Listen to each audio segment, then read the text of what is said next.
The massive alien ship descended through Earth's atmosphere with a gentle hum that belied its enormous size. People around the world watched through their screens as humanity's first contact with extraterrestrial life unfolded. In a grassy field, outside of Denver, a hastily assembled welcome committee of world leaders, scientists, and military personnel waited with a mixture of excitement and fear. Laura Bennett stood at the front of the group. As Earth's chosen ambassador, the weight of humanity's future rested on her shoulders. A former diplomat with decades of experience, she had been selected for her calm demeanor and quick thinking. Still, nothing in her career had prepared her for this moment. "Remember," she whispered to those around her, "we represent all of humanity today." The ship's landing ramp extended with a soft hiss. 3 figures emerged, moving with careful, deliberate steps. They wore what appeared to be environmental suits that covered their entire bodies. The suits gleamed with technology unknown to human science, and small devices on their chests pulsed with soft blue light. The tallest alien stepped forward. Its voice came through a translator device, sounding oddly melodic despite the mechanical nature of the translation. "I am High Counselor Zixthar of the Galactic Confederation. We come in peace and curiosity." Laura stepped forward. "I am Ambassador Laura Bennett of Earth. On behalf of humanity, we welcome you to our world." Zixthar's head tilted slightly. "Your gravity is, uncomfortable. Your air is thick with oxygen. Your bacteria are numerous. This planet is remarkable in its hostility." Laura blinked in surprise. Earth seemed perfectly normal to her. The meeting moved to a nearby conference facility, where the aliens could adjust their environmental suits to more comfortable settings. Dr. Peter Gibson, Earth's leading xenobiologist, watched the aliens with fascination. They moved gingerly, as if afraid they might break. "Your species evolved here?" asked one of the aliens, who had introduced himself as Science Director Milan. "In these conditions?" "Yes," Peter replied. "Is that unusual?" "What you call Earth, we would classify as a Class 12 Deathworld," Milan said. "The highest rating in known space. The term Deathworld spread across human media within hours. Some took it as an insult, others as a badge of honor. General Chris Howard, watching from the Pentagon, immediately began assessing military implications. If humans were hardier than these aliens, perhaps that gave Earth an advantage. Meanwhile, inside the conference room, the aliens explained the Galactic Confederation, a loose alliance of over 300 sentient species spanning thousands of star systems. They had detected Earth's signals decades ago and had been studying humanity from afar. "Your species is quite concerning," Zixthar admitted. "You evolved in conditions that would kill most sentient life forms. Your bodies repair themselves, at rates we find difficult to believe. Your reaction times are almost twice the galactic average. You can survive injuries that would be fatal to most species." Laura noticed how the aliens flinched when anyone moved too quickly. She began to understand that the aliens weren't just being cautious, they were afraid. "We would like to offer Earth membership in the Confederation," Zixthar continued, "but there would need to be restrictions." The restrictions were extensive. Humans would not be allowed to freely travel to most Confederation worlds without special permission. Human ships would need alien observers. Human settlements off Earth would be heavily regulated. General Howard argued forcefully against accepting these terms during the closed-door meeting that followed. "They fear us," he said. "We should use that." But diplomat Alan Miller saw something else. "They also need us," he pointed out. "Did you notice how Zixthar mentioned their economic growth has slowed? They're looking for new trading partners." Laura had noticed this too. "If they're afraid of our physical capabilities, let's show them our other strengths." The negotiations lasted for days. While military leaders pushed for better terms, Laura worked on a different approach. Rather than fighting against the restrictions, she proposed a series of exchange programs: cultural, scientific, and economic. "Your species has technologies we can only dream of," she told Zixthar. "But perhaps we have perspectives you haven't considered. Let us show you what humans can offer the Confederation peacefully." Zixthar seemed relieved by this approach. Your reputation from your broadcasts had us concerned you might be warlike. Laura smiled. We can be when threatened, but we prefer to make friends. On the final day of negotiations, Laura introduced the alien delegation to simple Earth. Pleasures, music, art, and food. Chef Greg Simmons prepared a special meal designed to be safe for alien consumption. The aliens were amazed by the flavors. Their own worlds had much less biological diversity, and thus fewer taste compounds. This is extraordinary, Zixthar said after trying a simplified version of chocolate for the first time. This sensation would be worth considerable value in Confederation markets. Laura saw her opening. Earth has many such unique resources and talents. Rather than seeing our physical adaptations as threatening, perhaps they could be useful. Our doctors work under pressure your species might find intolerable. Our engineers solve problems in harsh environments. Our farmers grow food in conditions others might find impossible. The aliens conferred among themselves. Finally, Zixthar returned to Laura. We will accept modified terms. Your exchange programs will proceed. Humans may serve as consultants, traders, and cultural ambassadors. If after 5 standard years no serious incidents have occurred, we will reconsider the travel restrictions. That evening, as the alien ship prepared to depart, Laura stood with Peter Gibson watching the sunset. Do you think we made the right choice? Peter asked. We'll essentially be second-class citizens in the galaxy. Laura smiled. For now. But they've just invited a planet of problem solvers who evolved to overcome challenges into their civilization. They have no idea what they've just done. What do you mean? They see us as dangerous because we're from a Deathworld. But that same evolution made us adaptable, creative, and persistent. We don't need weapons to change the galaxy. We just need to be ourselves. As the alien ship rose into the darkening sky, Laura felt certain of one thing. Humanity's greatest strength wasn't their physical endurance or potential for violence. It was their endless capacity to adapt, create, and connect. The galaxy had just met its most disruptive species, and they didn't even know it yet. 5 months after first contact, the human exchange programs were in full swing. Earth had sent its first wave of volunteers, chefs, artists, engineers, doctors, and teachers to various worlds across the Galactic Confederation. Despite the strict travel protocols and mandatory alien escorts, humans were making their presence known. Chef Greg Simmons stood in his kitchen aboard the Confederation Cultural Station Harmony 7. His alien audience watched with wide eyes as he chopped vegetables, with speed that seemed impossible to them. His knife moved in a blur that made several observers step back in alarm. Today we're making something simple. Pasta with tomato sauce, Greg said cheerfully, unaware of how his casual display of human dexterity unnerved his audience. An alien with blue-tinted skin raised a thin hand. Is that speed normal for humans? Greg paused, knife hovering above the cutting board. Pretty average, I'd say. My grandmother was faster. The aliens murmured among themselves. What Greg considered ordinary, they saw as extraordinary. By the end of his demonstration, the aliens weren't just impressed by the flavors, they were fascinated by Greg himself. Word spread quickly through Confederation channels about the amazing human chef. Soon other stations and planets were requesting human cooking demonstrations. Within weeks, Earth spices became the most sought-after imports in 3-star systems.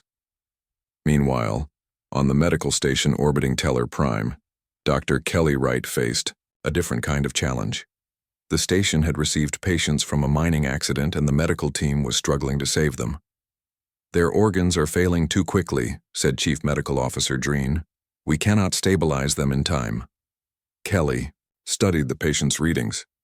Your species thinks and moves more slowly than humans. So does your medical equipment. She stepped forward. Let me try. The alien doctors watched in astonishment as Kelly's hands moved with precision and speed. She administered treatments, adjusted equipment, and monitored multiple patients simultaneously. Her human brain processed information and made decisions at a rate the aliens found almost magical. By the end of the day, all patients were stable. Dreen approached Kelly with newfound respect. "How did you work so quickly under such pressure?" Kelly shrugged. "On Earth, we call it emergency medicine. It's standard training." News of the miracle human doctor spread throughout the medical community.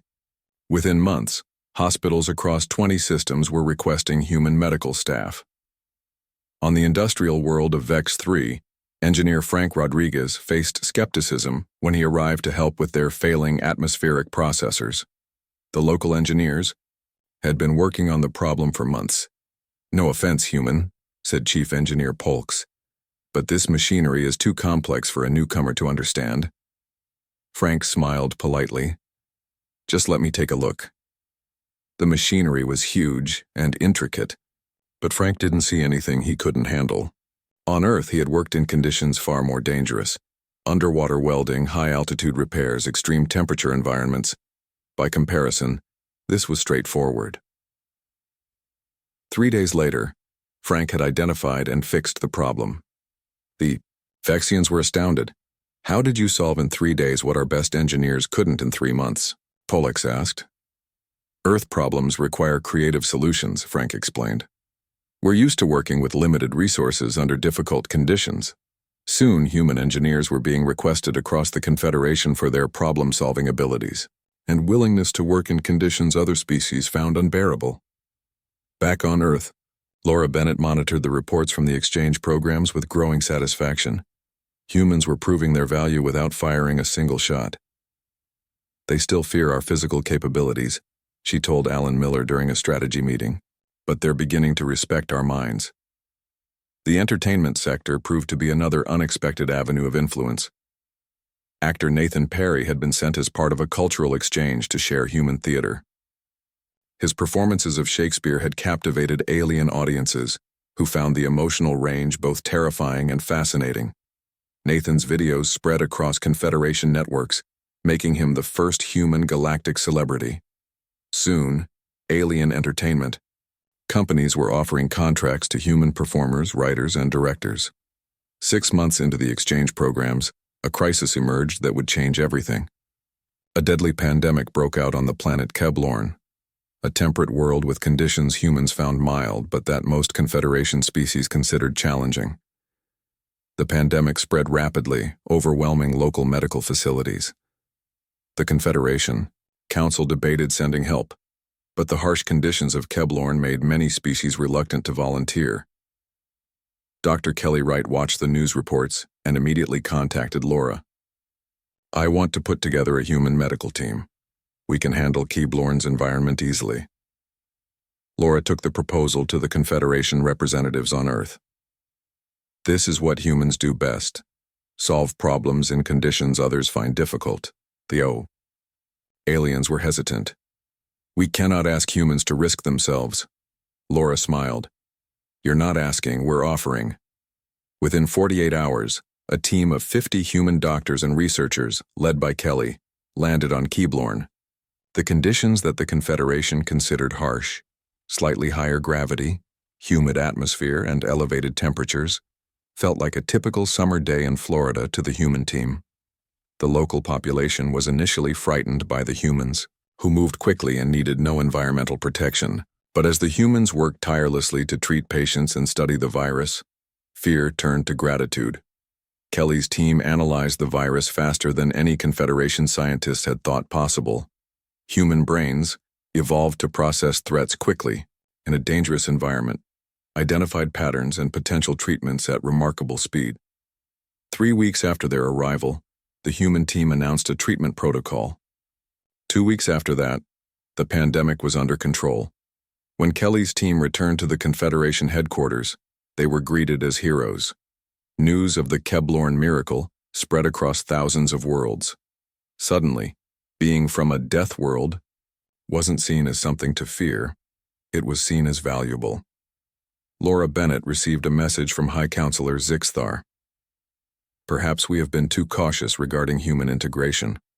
The Confederation Council wishes to discuss revising certain restrictions." Laura shared the news with her team. Alan Miller grinned. The galaxy is starting to realize they need us.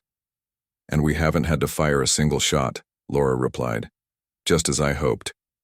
As she prepared for the new round of negotiations, Laura knew humanity had just gained significant leverage. The species that had evolved on a Deathworld was beginning to be seen not as a threat, but as an asset. The galaxy was changing, and humans were at the center of that change. 2 years after first contact, the face of human-alien relations had changed dramatically. The success of the Kevlorn mission had opened doors across the Confederation. Travel restrictions for humans had been eased, though not eliminated entirely. More importantly, demand for human expertise had skyrocketed.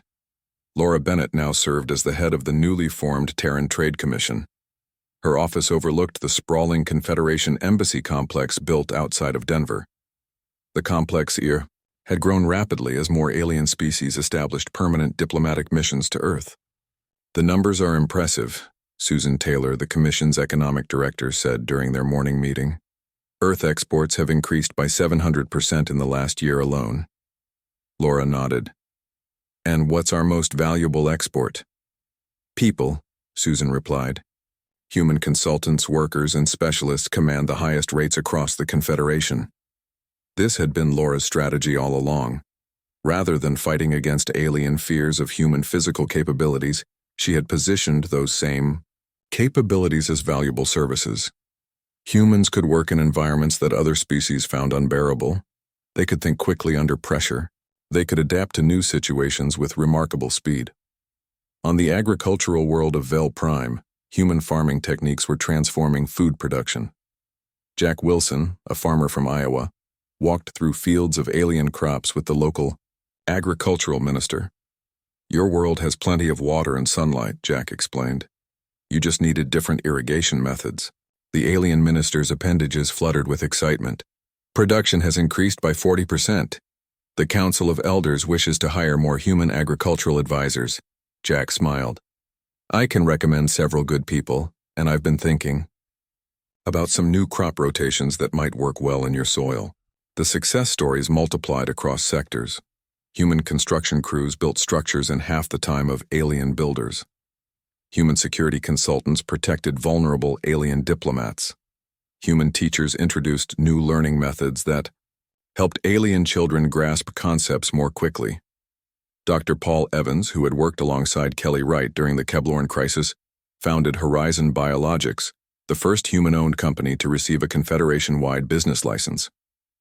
The company specialized in developing medicines that worked across species. Humans evolved with countless pathogens on Earth, Paul explained to a group of alien investors. Our medical approaches had to be adaptable and innovative. Now we can apply those same principles to help species throughout the galaxy.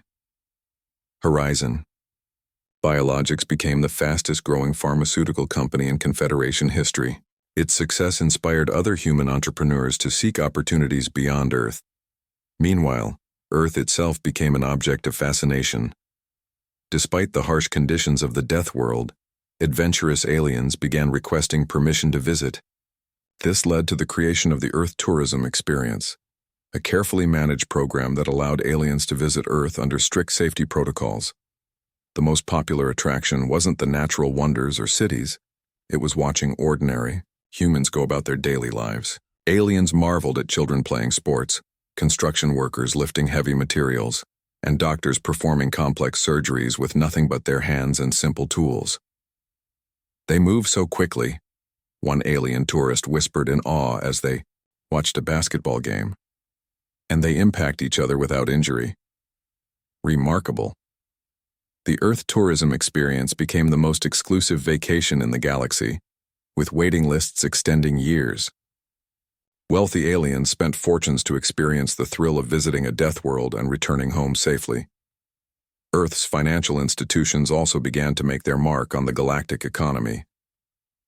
The Confederation had always maintained conservative financial systems due to the long lifespans and risk-averse nature of most member species.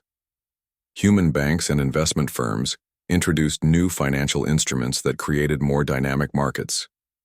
Your species takes risks that would be unthinkable to us, said Forex, a financial minister from a Central Confederation world.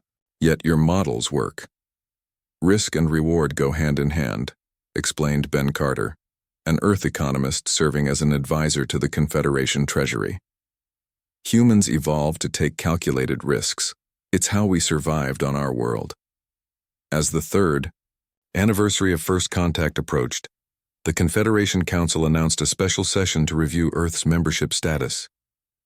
Laura Bennett led the human delegation to Confederation Central, the massive space station that served as the seat of galactic government. The station's environment was kept at conditions comfortable for the majority of Confederation species, which meant humans found it cold and the air thin. 3 years earlier, this would have been used as evidence of why humans couldn't integrate. Now, the human delegation simply wore light environmental suits without complaint, demonstrating their adaptability. High Counselor Zixthar, who had led the First Contact mission to Earth, greeted Laura warmly. "Ambassador Bennett, you have proven many of our assumptions incorrect." Laura smiled. "That's what humans do best, Counselor. We challenge assumptions." The council session lasted 3 days. Species that had once feared humans now spoke in favor of removing most restrictions on human movement and settlement. The economic and technological benefits of human integration had become too significant to ignore. "The human method of problem-solving has applications across all sectors," said one council member. "Their perspective is unique in the Confederation." On the final day, the council voted to remove nearly all restrictions on human activities within Confederation space. Humans would be allowed to establish colonies, businesses, and cultural centers without special permission. Only a few especially vulnerable worlds would maintain limited restrictions. After the vote, Laura stood with Alan Miller on an observation deck overlooking the vast expanse of stars. 3 years ago, they classified us as dangerous Deathworlders, who needed to be contained, Alan said. Now they're inviting us to spread throughout the galaxy. Laura nodded. "Because we didn't try to force our way in. We made ourselves valuable, indispensable even." "What's next?" Alan asked. Laura looked out at the stars, each one potentially home to worlds that would soon feel human influence. "Now we become part of the fabric of galactic society, not through conquest but through connection. Not by dominating other species, but by helping them." As their shuttle prepared to return to Earth with news of the historic vote, Laura thought about how far humanity had come. They had found their place in the galaxy not through military might, but through applying the same skills that had helped them survive on their death world: adaptation, innovation, and cooperation. The journey had just begun, but the path was clear. Humanity would continue to spread their influence across the stars, and they would do it without firing a single shot. 5 years after First Contact, human influence had spread throughout the Confederation like wildfire. With travel restrictions removed, humans established communities on hundreds of worlds. Their adaptability allowed them to thrive in environments that other species found challenging.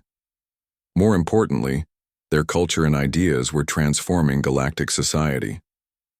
Lisa Scott stood nervously backstage at the Grand Hall of Arts on the capital world of the Confederation.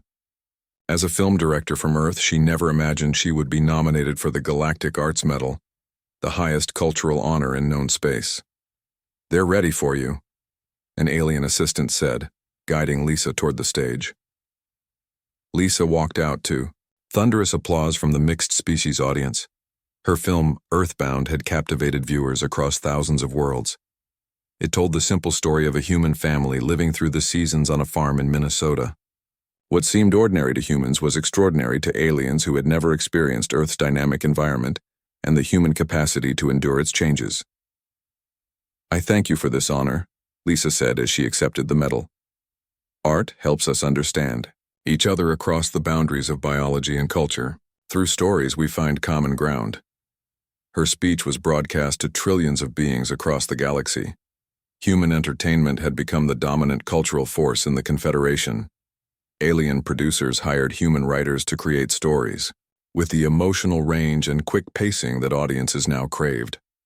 Human actors were in high demand for their ability to portray complex emotions that many alien species found difficult to express. On the military academy world of Craxus Prime, human training methods were revolutionizing how the Confederation prepared its peacekeeping forces. Retired General Steve Adams walked along a training field where cadets from 30 different species exercised together. "Faster," Steve called out. "In a crisis, you won't have time to think. Your training must become instinct." The concept of muscle memory had been foreign to most Confederation species, whose natural caution made them deliberate each action. Human training techniques emphasized repetition until responses became automatic, a survival trait from Earth where predators struck quickly and decisively. Admiral Zorax, the Academy's alien commander, watched with amazement. In just 1 year, reaction times have improved by 30% across all species. Your methods are unorthodox but effective. Steve nodded. On Earth, we learned these lessons through necessity. Now we can share them without the pain our ancestors endured to acquire them. The Academy now had waiting lists of applicants from across the Confederation. Graduation from a human-led training program became a mark of distinction in military and security services throughout the galaxy. In the economic sphere, mixed species crews with human captains became the norm on trade vessels. Humans could make quick decisions in emergencies and work longer shifts than most species.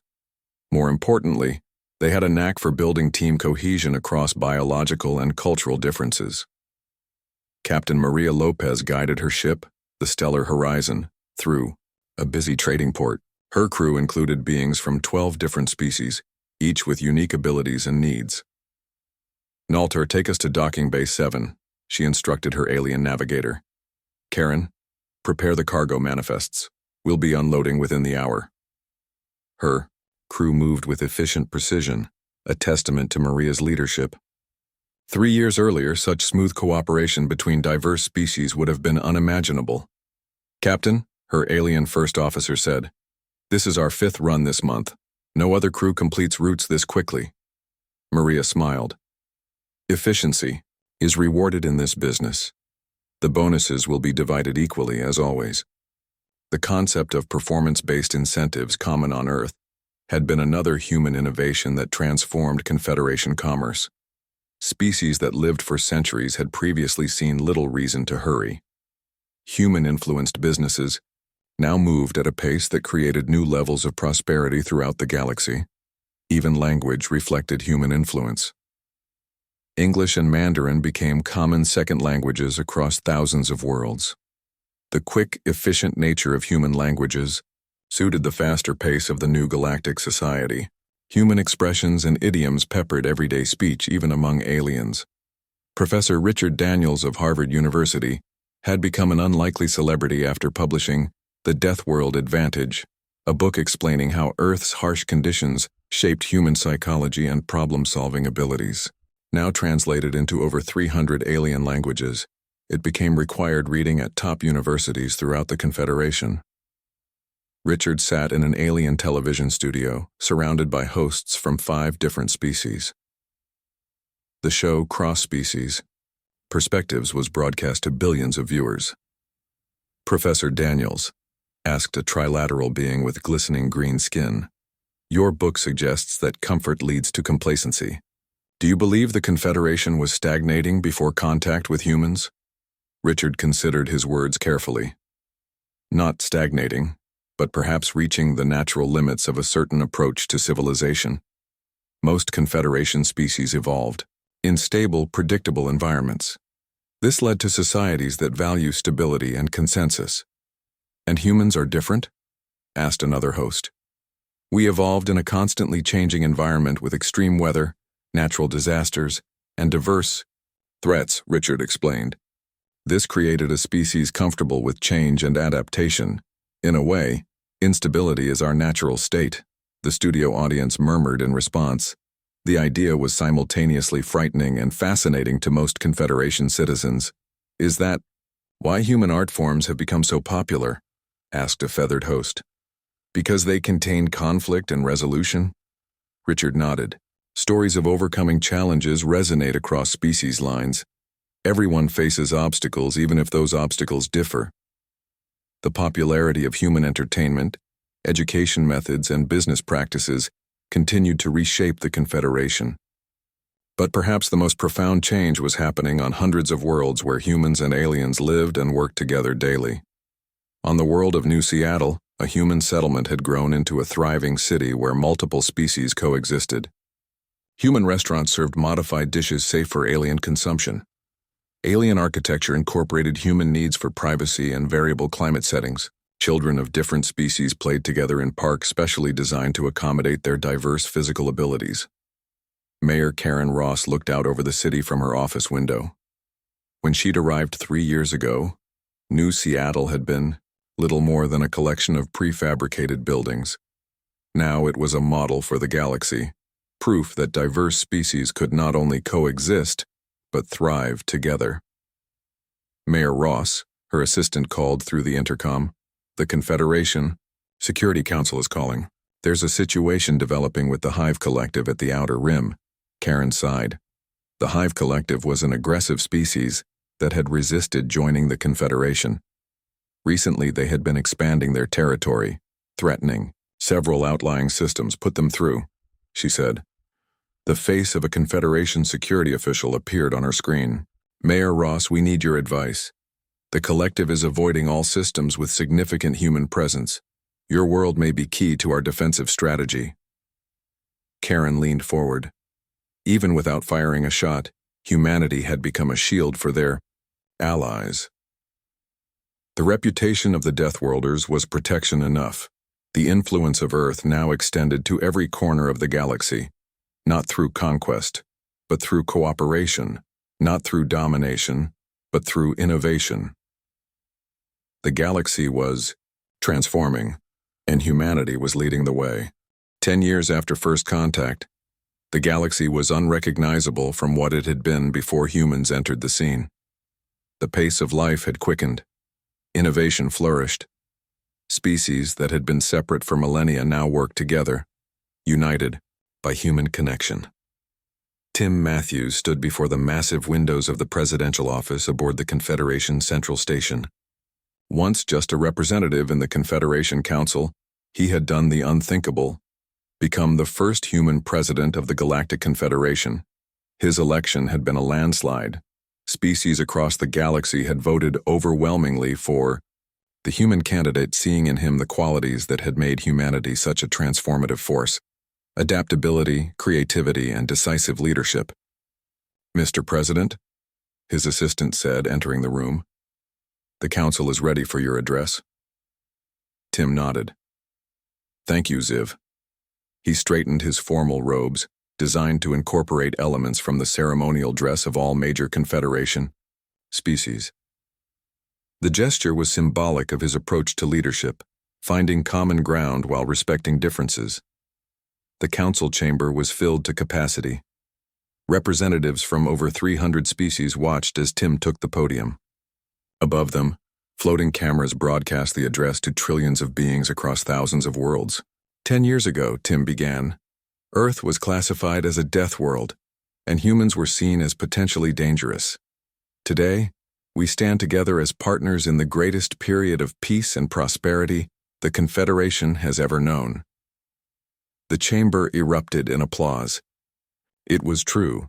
The decade since first contact had seen economic growth, technological advancement, and cultural exchange, unlike anything in the Confederation's long history. Our strength comes not from imposing a single way of life, but from bringing diverse perspectives together, Tim continued. Each species brings unique gifts to our shared future. What he didn't say, but what everyone knew, was that humans had become the glue holding this diverse coalition together. Human diplomatic methods had resolved conflicts that had persisted for centuries. Human educational systems had been adopted across thousands of worlds, producing new generations who thought differently, more quickly, more creatively, more cooperatively. After his address, Tim met with the Defense Council. The situation with the Hive Collective had evolved in unexpected ways. They have requested peace talks, Admiral Korex informed him. After years of avoiding human-influenced systems, they now wish to establish trade relations. Tim smiled. Fear, can lead to respect, and respect can lead to cooperation. Arrange the talks. What had begun as aliens fearing humans' physical capabilities had transformed into recognition of humanity's value. The Hive Collective had watched as worlds associated with humans prospered. They now wanted those benefits for themselves. Meanwhile, on the education planet of Luminar, Professor Diane Lewis stood before a classroom of alien students from 50 different species. Earth's teaching methods had revolutionized education throughout the Confederation. Understanding is more important than memorization, she explained. Don't just learn the formula, understand why it works. The concept had been revolutionary to species who had traditionally taught through rote learning. Human educational techniques emphasized critical thinking and problem-solving rather than the accumulation of facts. Professor, a student asked, is it true that human children are taught to question authority? Diane smiled. We teach them to think for themselves, which sometimes means questioning accepted wisdom. Progress often begins with someone asking, why or what if? This perspective had spread throughout the Confederation's schools and universities. Young aliens now approached problems with a creativity and independence that shocked their parents but drove innovation across all fields. The galactic economy had been transformed as well. The galactic credit was now tied to Earth currencies, a reflection of humanity's central role in trade and commerce. Human economic models, which emphasized growth and calculated risk-taking, had replaced the conservative financial systems that had previously dominated. Perhaps the most visible sign of human influence was the decision to relocate the Confederation headquarters. After 9 years of debate, construction had begun on a massive new complex in orbit around Earth. The symbolism was impossible to miss. The planet, once classified as too dangerous for most species, had become the center of galactic civilization. The most profound changes, however, were biological. Several species had begun genetic programs to make their children more Earth-like in adaptability. Environmental modifications to increase gravity, oxygen levels, and temperature variations were implemented in nurseries and schools across thousands of worlds. On the medical world of Helix Prime, Dr. Ryan Cooper oversaw a revolutionary program that incorporated beneficial Earth bacteria into alien microbiomes. The treatments helped other species develop stronger immune systems and faster healing capabilities. We don't want to make everyone human, Ryan explained to a group of medical students. We want to share the advantages that evolution on Earth gave us while preserving the unique strengths of each species. The term Deathworld had officially been changed in Confederation records. Earth was now classified as a resilient world, a term that acknowledged the harsh conditions while emphasizing the positive traits they had fostered. As the 10th anniversary of First Contact approached, Olivia Gray, a historian specializing in interspecies relations, prepared to give the keynote address at the centennial celebration of human Confederation integration. Thousands gathered in the Great Plaza outside the Denver Confederation complex where First Contact had occurred. Millions more watched the broadcast across Earth and billions throughout the galaxy. Olivia looked out at the mixed crowd, humans standing alongside beings of all shapes, sizes, and biological compositions. 10 years ago, two civilizations met, each uncertain of the other, she began. One feared the physical capabilities of a species evolved on a harsh world. The other feared being rejected or controlled by a vast galactic community. She gestured to the thriving cooperation evident all around them. But what happened was neither conquest nor submission. What happened was integration. Humans did not need weapons to transform the galaxy. We needed only to be ourselves, adaptable, innovative, and cooperative. We shared our strengths while learning from others. Olivia paused, looking up at the stars now filled with human explorers, teachers, doctors, engineers, artists, and diplomats. There is an old Earth saying, "The hand that feeds is the hand that leads." By making ourselves valuable, indeed indispensable, humans have achieved influence beyond what any military conquest could have secured. We have changed the galaxy, not by force but by connection.